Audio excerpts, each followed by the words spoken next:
Hi everyone, welcome back to audit session and today's topic will be performing test of controls. So let's understand how the test of controls is performed. So here auditors should design and perform the test of the controls to obtain the sufficient appropriate audit evidence about the operating effectiveness of the relevant controls.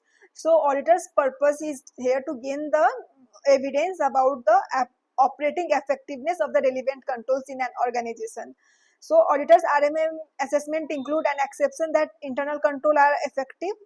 That is auditor intends to rely on the internal control to design the NET of the substantive approach that we discussed there, that substantive approach or combined approach. So it is the combined approach, and substantive tests alone are not sufficient because of certain IT environments or certain external factors. In this case, auditor performs the test of the control to obtain the sufficient appropriate evidence on the operating effectiveness of the internal control. So here auditor designs and perform the test of the controls. So auditor, if, it's the responsibility of the management to design and implement the controls in the organization, but auditors should evaluate its operating effectiveness while performing the test of controls. Greater the reliance the auditor intends to place on the internal control, the more persuasive the audit evidence from the test of the controls should be. So here, if you are confused or there is a line of difference between risk assessment procedures and test of controls. So in risk assessment procedures, auditor evaluate the design and implementation of the internal control. To be kept in the mind, in risk assessment procedure, auditor doesn't design or implement but evaluate. The word here is the evaluate the design and implementation of the internal control. But in the test of the control, auditor evaluates the operating effectiveness of the internal control. So this is the main difference. This is the main purpose of both. I hope you get it. Also, some risk assessment procedures may not have been specifically designed as tests of the controls, they may nevertheless provide audit evidence about operating effectiveness of the control and consequently serve a test of control. Like auditors' risk assessment procedures may have include the inquiring about the management's use of the budget, or observing management comparison of monthly budget with actual expenses, or inspecting the reports pertaining to the investigation of the variance between budget and actual movements. These are certain examples of the said point. These audit procedures provide the knowledge about the design of the entity's budgeting policies and whether they have been implemented, but also may provide the audit evidence about the effectiveness of the operating of the budget policies in preventing or detecting and correcting the material statement in the classification of the expenses. So these are the things auditor should determine, or auditor should understand through the proper channel, through proper communication, and every process should be followed.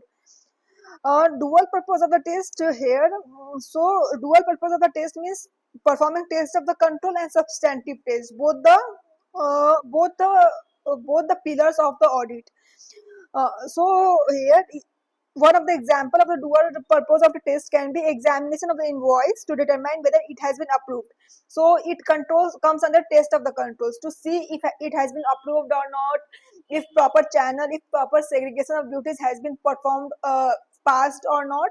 So checking that invoice for these aspects comes under the test of the controls, and provide the substantive evidence for the value of the transaction, like the amounts, the taxation, the parties involved, all these are correct or not. This comes under the substantive test.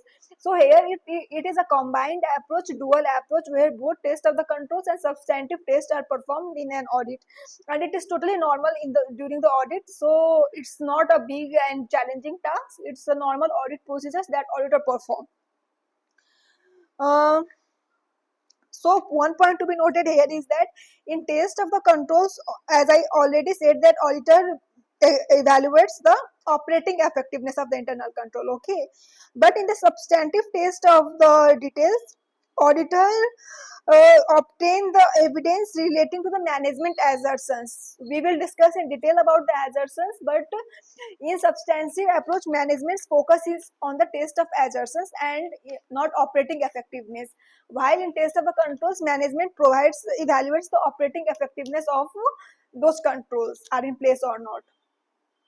So there are certain procedures which may be used for test of the controls.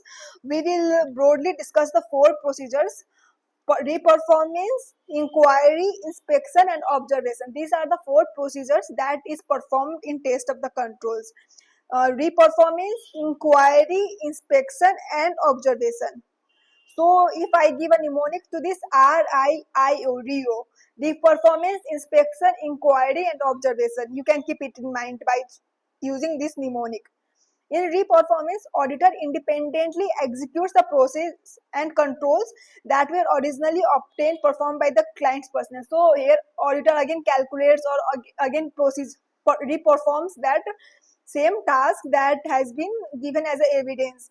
Example, if the billing clerk matches a sales order or bill of lading before invoicing, auditor may pull a sample of invoices that were generated and try to locate and match to the sales orders and bill of lading of those invoices. So this is example of reperformance. Another procedure of test of the control is inquiry. Here auditor seeks the information of the knowledgeable persons, both financial or non-financials, from within and outside the entity. Thereafter evaluates the response received. So here auditor can inquire about the credit procedures from the for the new customers. That is just an example, but inquiry is also one of the part of the test of the controls. Another part is the procedure is a inspection. Auditor examines the record or documents which may be internal or external, also in the paper format or electronic format, or physically examine the asset, like inspecting anything physically, anything internally or externally. All this comes under the all this examination comes under inspection. So auditor may vouch or trace certain invoices or certain physical assets as a part of the inspection. So vouching and tracing comes under inspection. Last but not the least procedure of the test of the controls is observation. Auditor looks at the process and procedures performed by others. So generally auditor observes, like with the management personnel, how it is done, how any transaction is done, and gain the understanding of that process. So these four are the procedures which auditor uses while doing the test of the control. So I hope you understood this. So that's all about today's class. So it was about the performing the test of the controls and the procedures of the test of the controls. I hope you all understood this. Thank you for staying connected, and let me know if you have any queries. Bye bye. See you in the next chapter.